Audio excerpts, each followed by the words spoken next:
Griego. And I'm Elizabeth Griego. And welcome to the First Congregational Church. Come on in.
Easter greetings from Kim and Olson.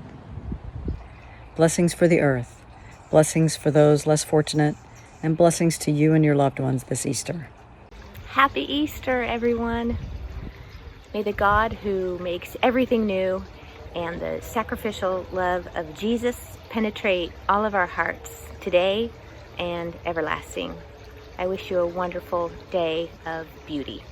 Hi everyone, I'm Stephanie Ozer, and for those of you I haven't met yet, and I look forward to meeting, I'm the music director and choir director here at FCC.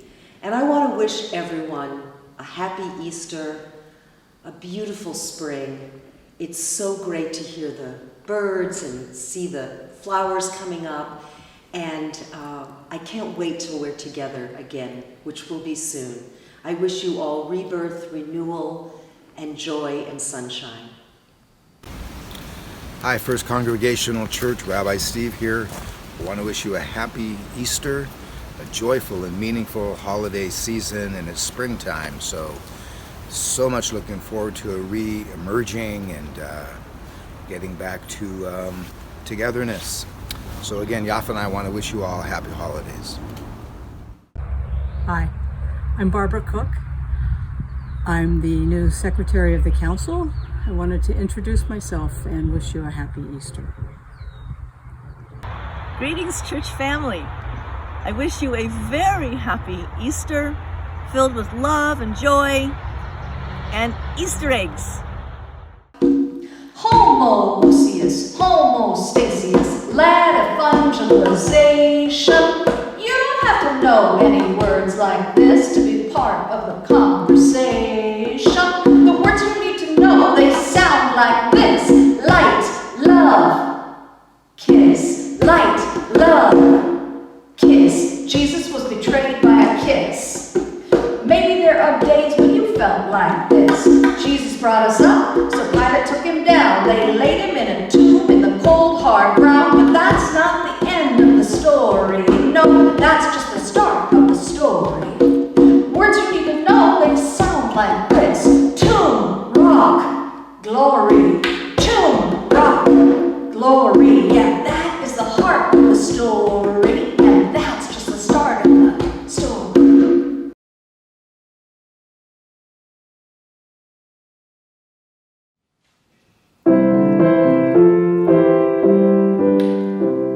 Christ the Lord is risen today. Alleluia. Mortal tongues and angels say, Alleluia. Raise your joys and triumphs high. Alleluia.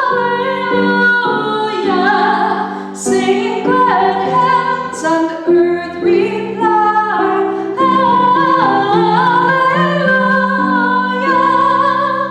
Love's redeeming work is done, Alleluia.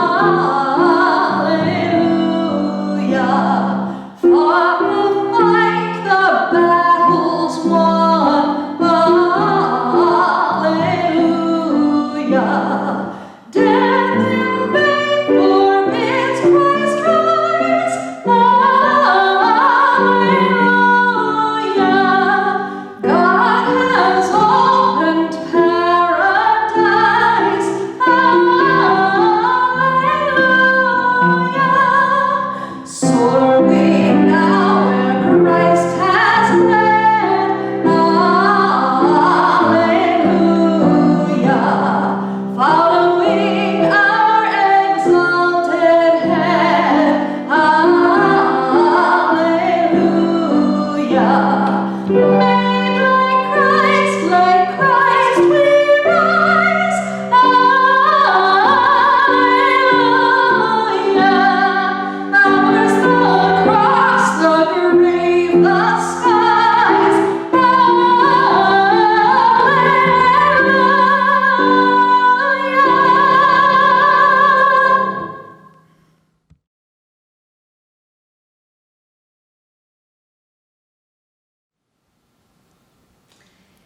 In 1955, Parker Palmer wrote a little book for the Fetzer Institute called Seasons, which included reflections on each of the 4 seasons. This is an excerpt of his musings on spring in the upper Midwest. I will wax romantic about spring and its splendors in a moment. But first, there is a hard truth to be told. Before spring becomes beautiful, it is plug ugly. Nothing but mud and muck.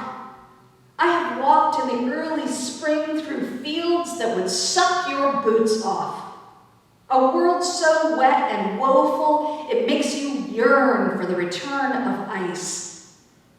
But in that muddy mess, the conditions for rebirth are being created. I love the fact that the word humus, the decayed vegetable matter that feeds the roots of the plants, comes from the same word that gives rise to the word humility. It is a blessed etymology. It helps me understand the humiliating events of this life, the events that leave mud on my face or make my name mud, may create the fertile soil in which something new can grow. Though spring begins slowly and tentatively, it grows with a tenacity that never fails to touch me. The smallest and most tender shoot insists on having its way, coming up through the ground that looked only a few weeks earlier as if it would never grow anything again. The crocus, the snowdrops, they do not bloom for long, but their mere appearance is always a harbinger of hope. And from those small beginnings of hope that grows at a geometric rate, the days get longer, the winds get warmer, and the world grows greener again. In my own life, as my winters segue into spring, I not only find it harder to cope with mud, but hard to credit the small harbingers of life to come. Hard to hope until the outcome is secure. Spring teaches me to look more carefully for the green stems of possibility, for the intuitive hunch that may turn into a larger insight, for the glance or touch that may thaw a frozen relationship, for the stranger's act of kindness that makes the world seem hospitable again. Spring in its fullness is not easy to talk about. Late spring is so flamboyant that it is a caricature of itself. which is why it has long been the providence of poets with more passion than skill. But perhaps those poets have a point. Perhaps we are meant to yield to this flamboyance, to understand that life is not always to be measured and meted as winter compels us to do, but to be spent from time to time in a riot of color and growth. Late spring is a potlatch time in the natural world, a great giveaway of blooming beyond all necessity and reason, done, it would appear, for no reason other than the sheer joy of it. The gift of life, which seemed to be withdrawn in winter, has been given once again, and nature, rather than hoarding, gives it all away. There's another paradox here, known in all the wisdom traditions. If you receive a gift, you keep it alive not by clinging to it, but by passing it along.